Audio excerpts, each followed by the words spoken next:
ঘটনা হলো 4/12/2024 সন্ধ্যে 7:30 নাগাদ ধীরাজ ভট্টাচার্য শাশুড়ির সাথে ধীরাজ ভট্টাচার্যের বউ সোনার দোকানে যান। তারপর ধীরাজ ভট্টাচার্যের বউ তার নিজের মাকে বলে, আমি টয়লেট করে আসছি। 1 ঘন্টা হয়ে যায়। তারপর ধীরাজ ভট্টাচার্যের বউ মৌমিতা ভট্টাচার্য ফিরে আসেনি। ধীরাজ ভট্টাচার্যের সঙ্গে সঙ্গে খড়দা থানা ডায়েরি করেন। যখন ধীরাজ ভট্টাচার্য তার শাশুড়িকে জিজ্ঞেস করে, বলে এখন কোনো খবর হয়নি।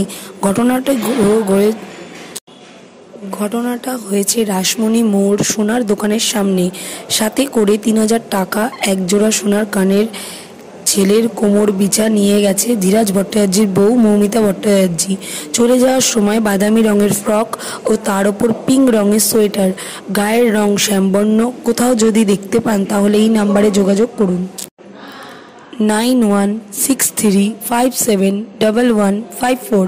এজ 20, শ্বশুরবাড়ি সোদপুর, পানশিলা সারদাপল্লী, পোস্ট পানশিলা, থানা ঘোলা, পিন 700112।